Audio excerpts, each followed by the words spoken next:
Volám sa Martin Michalec, pracujem pre spoločnosť Slovenské elektrárne energetické služby na pozícii Business Development Manager a mojou úlohou je budovať vzťahy a hľadať obchodné príležitosti na pôde energetických služieb od developerov po priemyselné podniky. Som absolventom Slovenskej technickej univerzity v Bratislave, konkrétne študijného odboru TZB, a už popri štúdiu som pracoval v spoločnosti cez HVAC, ktorá sa venovala výrobou komponentov pre developerský, ale aj priemyselný sektor. Po asi cca 2-3 rokoch som prešiel do Slovenských elektrární energetických služieb, kde som mal možnosť poznatky z HVAC a školy preniesť bližšie k tým developerom a pomôcť im možno dosiahnuť nejaké lepšie výsledky, lepšie budovy. Vždy som bol ten typ, ktorý skôr rozmýšľal nad tým, ako zarobiť, skôr ako minúť peniaze. A to znamená, že bol som do toho obchodu viacej zapojený, viacej ma to lákalo, viacej ma to zaujímalo. A bolo preto logické, že časom sa tá moja profesná kariéra bude smerovať týmto smerom. A podľa môjho názoru ten technický background v segmente, v akom pôsobím, je veľmi dôležitý. A je veľmi dôležité vedieť, o čom človek rozpráva, je dôležité poznať tú problematiku, je dôležité ju dobre vysvetliť, dobre technicky predať a tým pádom zákazníkovi ponúknuť nejakú hodnotu navyše, možno ho upokojiť, možno ho presvedčiť o tom, že to riešenie, ktoré aj on sám chce, naozaj dáva aj technický zmysel, nie je to len nejaký emočný prejav krátkodobý. Celkom určite, že dá sa o problematike rozprávať uvoľnene, dlhodobo a dá sa robiť obchod aj týmto spôsobom na konci dňa, je ale veľmi dôležité, čo ten zákazník dostane. A pokiaľ, ako vravíte, pokiaľ cíti, že na tej druhej strane dostáva tie správne odpovede, má proti sebe partnera, ktorý problematike rozumie, s ktorým sa vie porozprávať technicky, od ktorého vie načerpať nejaké inšpirácie, nové poznatky. Je to určite prínosom aj pre to rokovanie samotné, pre budovanie nových vzťahov, dlhodobých partnerstiev. Často sa zákazník rozhoduje emočne. Nemá tie správne dáta, poprípade nemá žiadne dáta ako také o svojej spotrebe, o chovaní svojho podniku, svojej budovy. A je veľmi dôležité v prvom rade mať dáta, porozumieť dátam, správne vyhodnotiť dáta a rozhodovať sa na základe dát. Ak toto zvládne, potom je potrebné nielen zhodnotiť tú počiatočnú investíciu, ale vedieť si to dobre zhodnotiť aj počas životnosti toho projektu. Na konci dňa ten projekt so sebou prináša nejakú finančnú náročnosť nielen na začiatku, ale počas celej svojej životnosti. Takže pokiaľ má správne dáta a vychádza zo správnych dát a vie si napočítať alebo vyhodnotiť ten projekt počas celej ekonomickej životnosti, tak urobí správne rozhodnutie. A podľa môjho názoru panuje na trhu taký mýtus, že pokiaľ chceme si zadovážiť vysoký štandard, je to spojené s vysokými nákladmi. A to nemusí byť celkom pravda. Mnohé projekty, ktoré sme v slovenských elektrárniach realizovali, preukázali, že pokiaľ je ten projekt dobre podchytený od začiatku, od projektovej fázy cez realizačnú až po prevádzku, môžeme aj pri vysoko štandardizovaných projektoch s vysokým technickým riešením a kvalitou riešenia dosiahnuť nízke náklady prevádzkové. Takže na konci dňa ten zákazník vie dostať oveľa viac, pokiaľ je ten projekt dobre uchopený. V každej budove máte rôzne profesie. A keď si zoberieme takú budovu v roku 2025, novú stavbu, ktorá v sebe obsahuje systém vykurovania, systém chladenia, systém vzduchotechniky, častokrát fotovoltaická elektráreň. Každá budova potrebuje nakupovať energie, elektrickú energiu, plyn a tak ďalej, nejaký facility management. A sú tu rôzne profesie, ktoré hrajú ako keby sami za seba. Pokiaľ všetky tieto profesie alebo veľkú časť z nich, tú rozhodujúcu, dokáže prevziať jeden prevádzkovateľ alebo jeden realizátor, na konci dňa má to jedného pána, môže vhodne integrovať tieto systémy rôzne do jedného komplexného systému a tým pádom využívať prednosti každého jedného a za účelom optimalizácie či už nákladov na strane servisov prevádzky alebo hlavne v zvýšení štandardu pre toho zákazníka samotného. Tak práve toto leto v roku 2025 sme spúšťali do prevádzky najväčšie batériové úložisko na Slovensku v priemyselnom prostredí. A tým, že to bola 100% investícia slovenských elektrární bez akýchkoľvek podporných schém, dotácií a tak ďalej, a mali sme jasne stanovené termíny spustenia. Boli veľké očakávania od našich akcionárov, veľké očakávania od zákazníka, u ktorého bola táto batéria inštalovaná a teda neskôr spustená. A tým, že sa jednalo o tak veľký projekt, tak komplexný projekt, ktorý zahrňal mnohé profesie, mnohé firmy participujúce na tomto projekte a zároveň svojou veľkosťou prekvapil aj mnohé dotknuté orgány a inštitúcie, ktoré nevedeli úplne správne uchopiť v niektorých chvíľach túto problematiku. A dostávali sme sa do v celku vypätých situácií, ktoré sme ale teda nakoniec s nejakými bolestiami zvládli a batériové úložisko sa spustilo. Sú to projekty, ktoré z môjho pohľadu vedia zmeniť trh. My ako Slovenské elektrárne sme svojho času vyhrali tender na partnera v oblasti energetiky pre Národný futbalový štadión. A každý uchádzač mohol predložiť svoju vlastnú koncepciu, ako zabezpečiť energie pre túto významnú stavbu. A my sme celú energetiku postavili na tepelných čerpadlách voda, kde prečerpávame podzemnú vodu, využívame jej potenciál a vraciame túto vodu späť do podložia.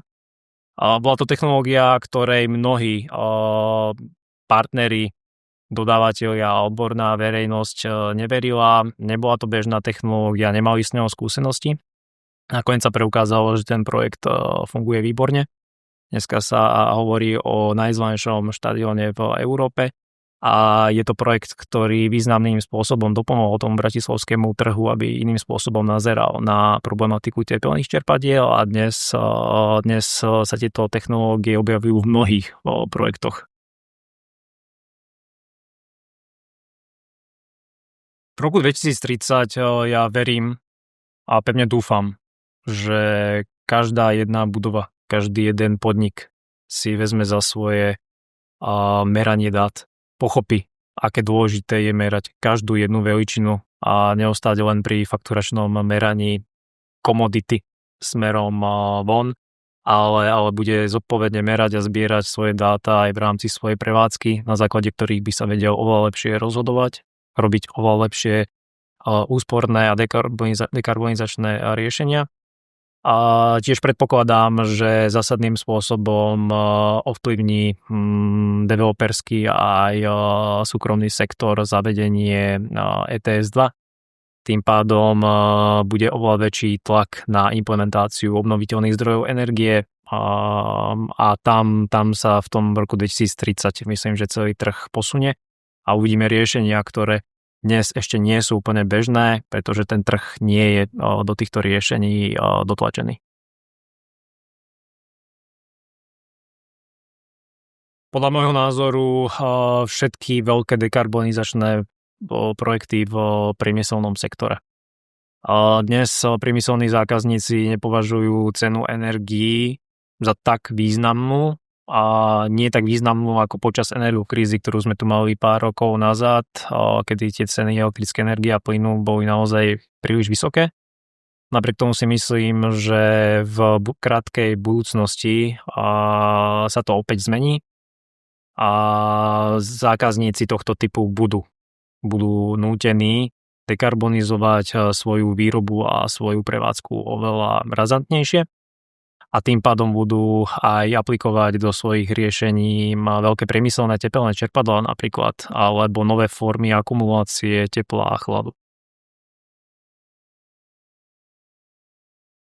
Podľa môjho názoru by sa mali tie konferencie dostať a obsah tých konferencií by sa mal pozmeniť tak, aby sa dostal medzi širšiu verejnosť. Pretože na konci dňa energetika ako taká sa dotýka každého jedného z nás.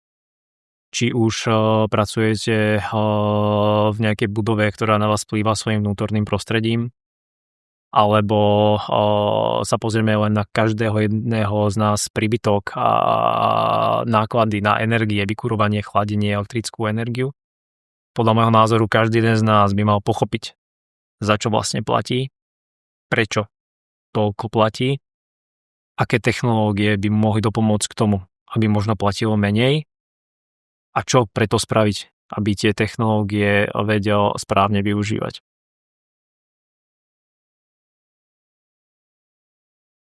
Cieľom mojej prednášky bude, aby účastníci pochopili, že obnoviteľné zdroje energie nie sú strašiakom, že obnoviteľné zdroje energie napriek tomu, že majú svoju vstupnú investíciu, vedia doručiť veľmi prívetivé ceny energií počas životnosti toho projektu a tým pádom každý jeden zákazník, či už je to priemyselný alebo štandardný Slovák žijúci v bytovom dobe, dokáže adekvátne benefitovať z takéhoto technického riešenia. Vykurovanie drevom je podľa môjho problému ako keby problematická záležitosť. A na jednej strane sa tvárime, že drevo a takáto hmota, takýto zdroj energie je obnoviteľný. Na druhej strane má to veľký dopad na kvalitu ovzdušia. Ak sa pozrieme na dáta z merania kvality ovzdušia, preukazuje sa, že vo vykurovacom období tie najhoršie merania vychádzajú z kotlín, kde je vysoký podiel spaľovania, či už uhlia alebo aj dreva, keďže toho uhlia sa už na Slovensku nespaľuje takmer nič. A podľa môjho názoru to má veľký dopad na zdravotníctvo a tým pádom aj na ekonomiku a HDP Slovenska ako takého. A ja rozumiem, že spaľovanie dreva je nejaká historická cesta a zároveň takisto rozumiem, že spaľuje sa drevo v lokalitách, kde nie je plynofikácia a poprípade nie sú také možnosti elektrifikácie z pohľadu kapacity siete alebo ekonomická situácia si to úplne nedovoluje implementovať obnoviteľný zdroj do každej domácnosti. Preto podľa môjho názoru je potrebné zabezpečiť adekvátnu a dobre mierenú adresnú energopomoc, ktorá by takéto zdroje postupne vytlačala z toho nášho slovenského priestoru.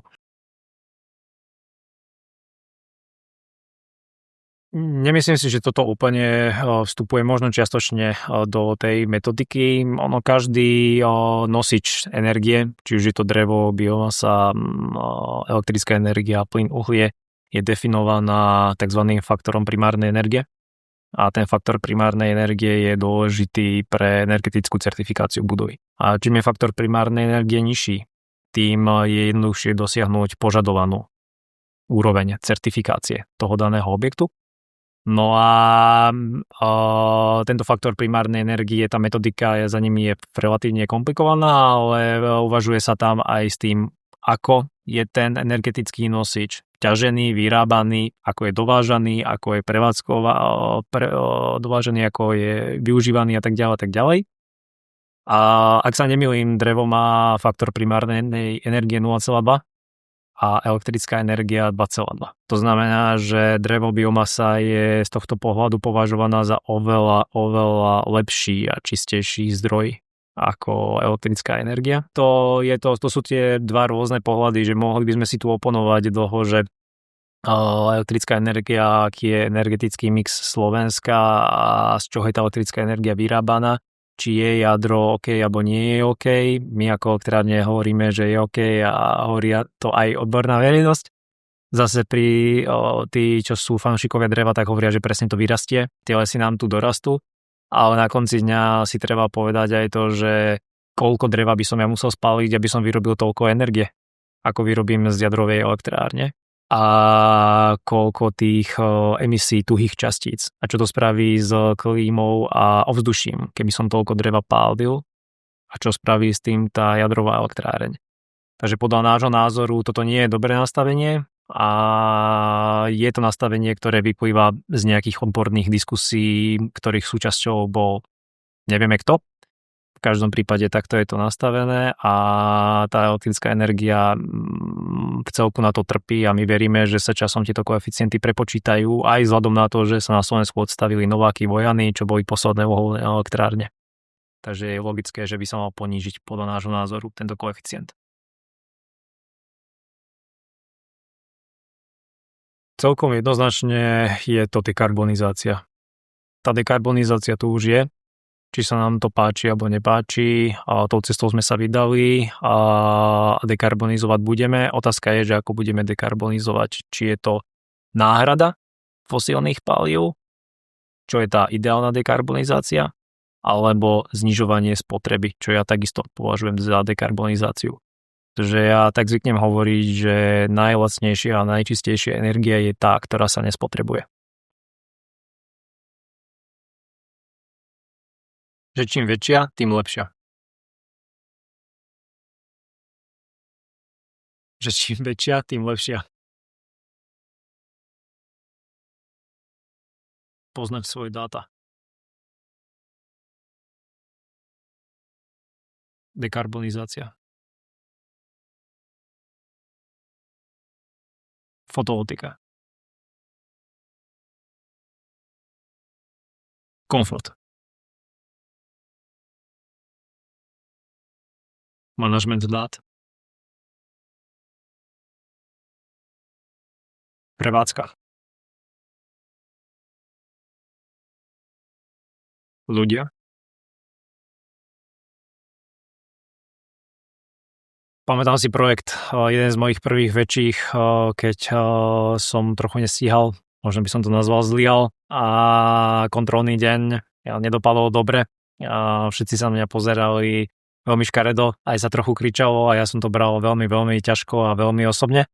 Po tých rokoch by som povedal, že v tej realizácii a v tom obchode neexistuje problém, ktorý by sa nedal vyriešiť. A určite ich treba riešiť, ale netreba si ich až toľko pripúšťať a treba sa len k nemu riadne postaviť.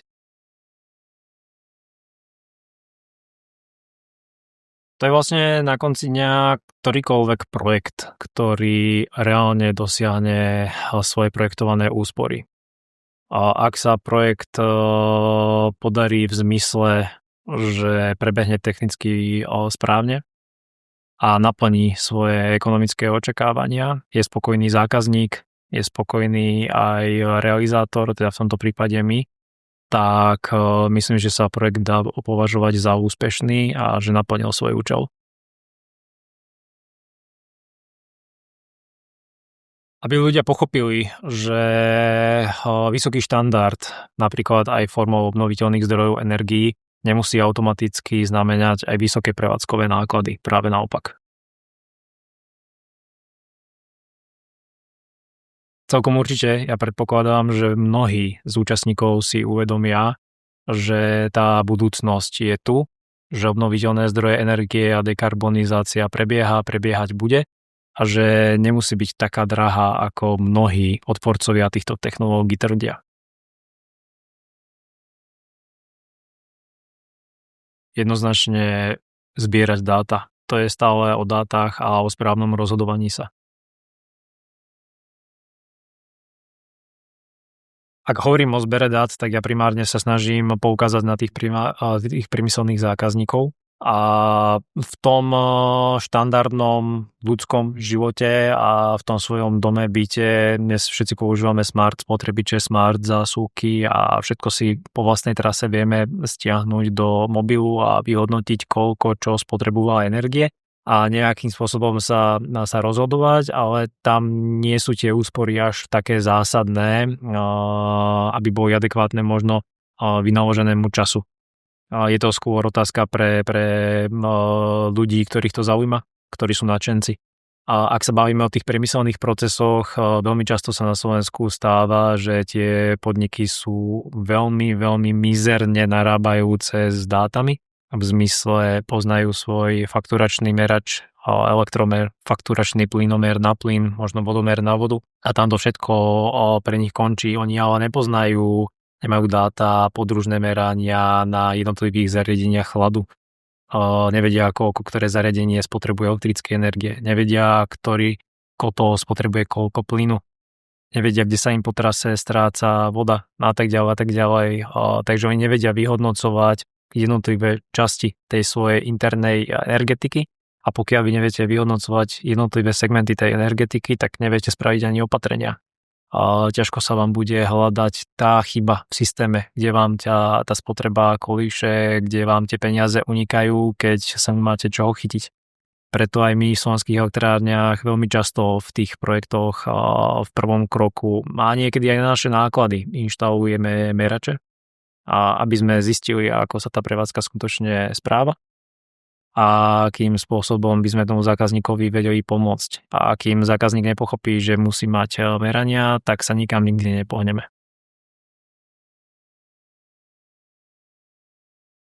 Robia, ale musia sa robiť skutočne a zodpovedne a musí to byť opäť zase postavené na tých dátach, pretože povedať zákazníkovi alebo slúbiť zákazníkovi nejakú formu a mieru úspory na základe dát, ktoré neexistujú, ktoré si my spoločne so zákazníkom môžeme povedať a určiť ako referenčné, nie je správne. To je v podstate zavádzanie. Preto ak chceme naozaj budovať kvalitné partnerstvo, robiť kvalitné projekty a tú energetiku naozaj niekam posúvať, tak musíme začať s tými partnermi, ktoré tie merania majú. Ak nemajú, musíme ich si zadovážiť, musíme ich tam inštalovať, ale vždy sa rozhodovať len na základe dát, nikdy nie emočne, nikdy nie pocitovo. Musí to byť podložené číslami a musí to naozaj doručiť ten osoch a ten výsledok, ktorý všetci od toho očakávajú. Ja som zo stavbárskej rodiny, takže štúdium na stavebnej fakulte bolo takým nejakým prírodzeným pokračovaním toho môjho rodinného zázemia.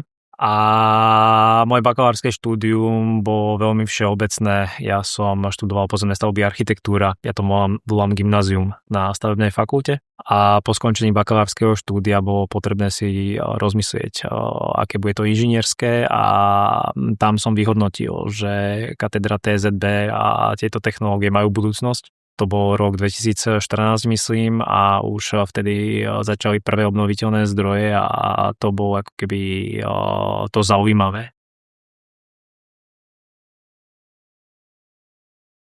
Mnohí ľudia na Slovensku, či už odborná alebo aj neodborná laická verejnosť si myslia, že obnoviteľné zdroje energie so sebou síce prinášajú vysoký štandard, ale aj vysoké náklady.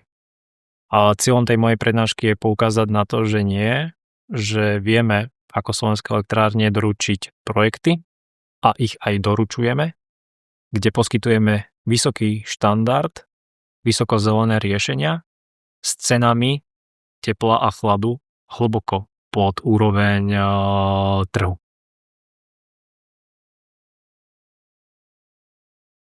Že dekarbonizácia a aplikácia obnoviteľných zdrojov energie je problém. Ja si myslím, že to je zlepšenie života, zlepšenie komfortu a výzva pre nás všetkých a myslím si, že nás to vie posunúť len vpred.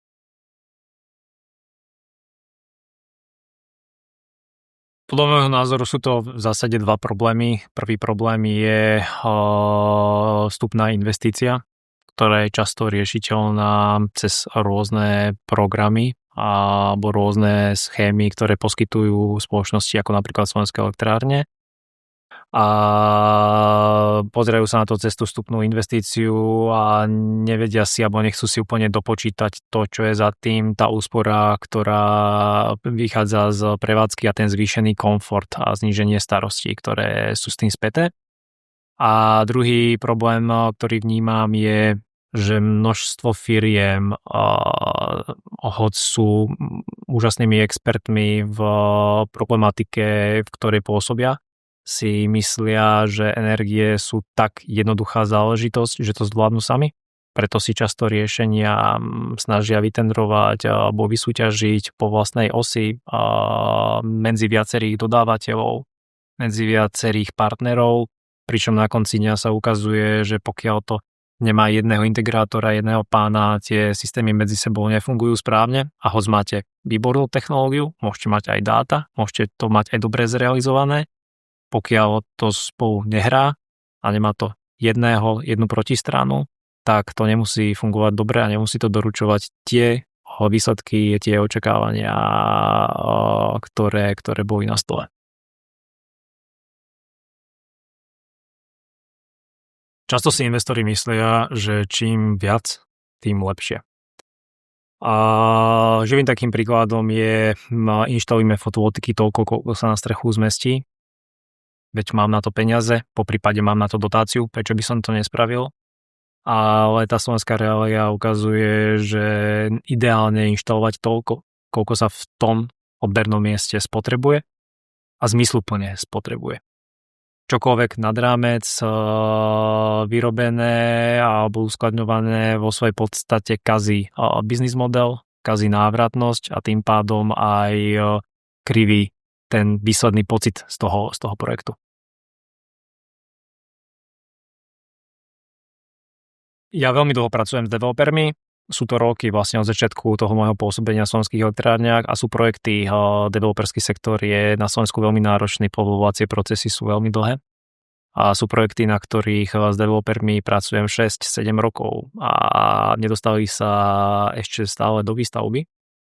A jeden takýto projekt som mal na západnom Slovensku, s developerom sme na tom 7 rokov nad tým spoločne sedeli a boli sme dohodnutí, vedeli sme, čo od toho každá strana očakáva, bolo dohodnuté financovanie a na nešťastie sa zmenila legislatíva na Slovensku a naše interné rozhodnutie bolo, že do tohto projektu ísť nemôžeme, čo prinieslo teda sklamanie na oboch stranách a bolo ťažké vysvetliť po toľkých rokoch, že jednoducho do tohto projektu ďalej ako elektrárne nemôžeme ísť, napriek tomu chceme spolupracovať na iných.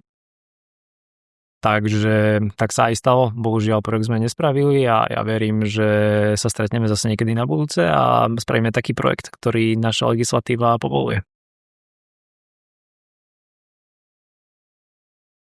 Z môjho pohľadu mňa najviac naučila práve tá reakcia na tú situáciu.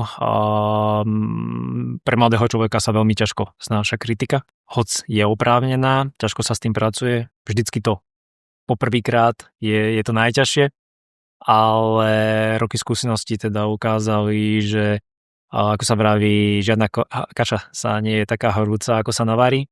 A vždy v tej technike, v tom obchode sa dá z toho vyklúčkovať, vždy sa dá nájsť také riešenie, aby boli všetci spokojní a na konci dňa ten cieľ je spoločný, aby ten projekt dobre dopadol, aby sme si podali vo všetkej slušnosti a dobrej nálade ruky a ideálne pracovali spolu na ďalšom projekte.